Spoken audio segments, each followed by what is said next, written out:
So the US government is trying to deport you and has said that you need to go to immigration court to defend yourself, to try to avoid getting sent back to your country. This is a tough position to be in, and the stress is only compounded by the uncertainty of what exactly awaits you in immigration court. In this video, I'm going to tell you everything you need to know about your first hearing in immigration court, which is called a master calendar hearing. Watch this video to the end, and you can approach your case in immigration court with confidence. I'm Brian Manning, and I used to be an asylum officer with the government, but now, as an asylum lawyer, I help immigrants all over the country to secure their future in America through asylum. All right, let's jump in. I'm going to give you an overview of the master calendar hearing, and then we'll go step by step through what happens at this important meeting. The master calendar hearing is the first meeting in the immigration court process. Picture like the opening scene of a courtroom movie. It's brief, but it sets the stage for everything that follows. In this hearing, you'll meet with two key figures, the immigration judge and the government's attorney. Now, the government lawyer, by the way, is not your friend. They're trying to get you deported. So think of this as a team huddle where you all meet to plan out the game, which is your case. The judge will set the timeline, marking dates for you to submit certain documents, and they'll also set the date for a more detailed hearing called the individual hearing. Now that second hearing, the individual hearing, also sometimes called a merits hearing, is where you really have to explain why you should not be deported. But this first hearing, the master calendar hearing, isn't like this. You do not have to be ready to fight your case. It's administrative in nature. The judge will ask you some questions, explain your rights, and tell you what's going to happen as the case moves along. If you have an attorney, then they'll act as your spokesperson, answering most of the judge's questions. Before the master calendar hearing, you'll receive a notice to appear, or NTA. Now, this is your official invitation telling you when and where your hearing is. Unless a letter from the court specifies that the hearing will take place through video conference, then you need to show up in person. You must go to this hearing even if you have a lawyer. Your attorney unfortunately can't stand in for you. As for your attire, think about how you dress for an important meeting. Tidy, modest, and conservative is the way to go. Look sharp. Punctuality is crucial. If you're late or you don't show up, well, you could face serious consequences like deportation or damage to your legal case. Arriving early is a smart move, especially since security procedures can take some time to pass through. Bring essential documents with you like identification, the notice to appear or NTA, and other important documents as suggested by your lawyer. Don't forget your personal calendar or at least a notepad and pen, as the judge will be setting deadlines for your case, which you should write down. Now, your FaceTime with the judge may be short, typically just 5 to 20 minutes. However, the total time in court, including check-in and waiting, might stretch to several hours, so do plan your day accordingly. Bring a snack. Remember, your hearing is not a solo event. There will likely be other people in the courtroom having their hearings around the same time as yours. The judge will call you up by your alien registration number, also known as your A number or immigration number, and they usually call your name when it's time for your case to be heard. If you have a lawyer, you'll both step forward. Now, if you're not fluent in English, don't worry. You can ask for an interpreter who will be provided free of charge. The interpreter may be physically present in the courtroom, or they might participate by video conference or telephone. By the way, if you want to maximize your chances for asylum success, then be sure to hit the subscribe button and the bell notification so that you don't miss the insights that I share on this channel. Okay, let's get into the details regarding what you can expect when the judge calls your name, when it's your turn to do your hearing.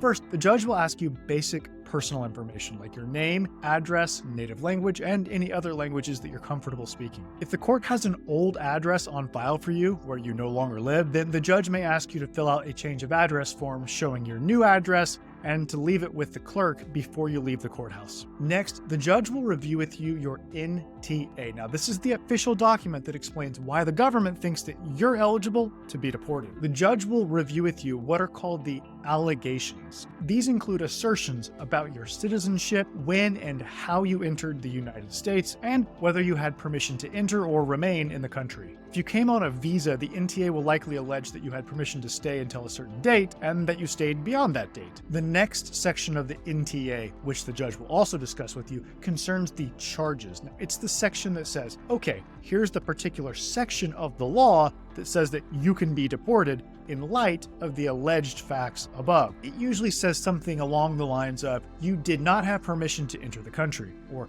you overstayed your allotted time to be here and now you don't have any basis to be here legally. Most judges try to explain this stuff in simple terms, but if they use too much legal jargon such that you're not really sure what they're talking about, it's fine to ask them to explain it in different words. Understand that you do have the right to admit or deny these charges. So be sure to go over your NTA carefully before the hearing. If you spot anything wrong, tell the judge. To be sure, the government does sometimes mess up and include errant information in this document. If you see an error or you think that you're for some reason not eligible for deportation under the law, then, well, you should speak up and let the judge know.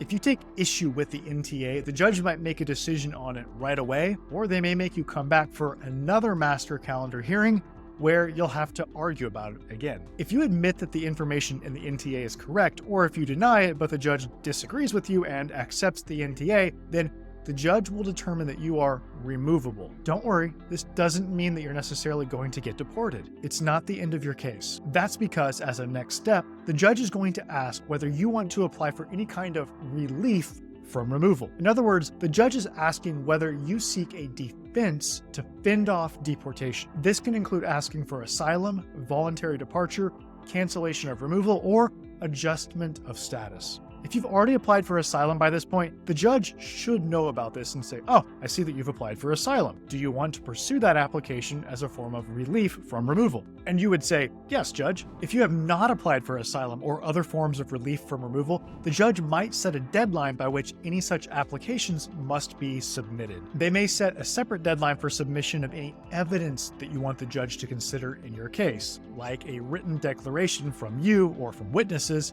or photographs or documents that support your claim. It's critical to write down and comply with all the deadlines set by the judge. At your master calendar hearing, the judge will designate the country to which you'll be deported should that in fact end up happening. This is normally the country of which you're a citizen. Some immigration judges will also go into detail about your rights in immigration court, which include the right to have an attorney represent you. The government does not pay for a lawyer for you, but if you find and hire one, well, you have the right to have them help you in immigration court. If you go to your master calendar hearing without a lawyer, you can actually ask the judge to postpone the hearing, to reschedule it so as to give you time to try to hire a lawyer. The judge will almost certainly say yes, at least the first time you ask for this. But note that if you've already applied for asylum, but you did so fewer than 180 days ago, such that you're not yet eligible to get a work permit based on your pending asylum claim, then rescheduling your court hearing will almost certainly result in the clock that's counting to 180 requisite days being frozen. It just stops on the date on which your request to reschedule is granted, and it won't start counting again until you actually complete the rescheduled hearing. And that could be a while. So keep that in mind before deciding to ask to reschedule your hearing. Okay, at the end of your master calendar hearing, the judge will tell you the date for your next hearing, the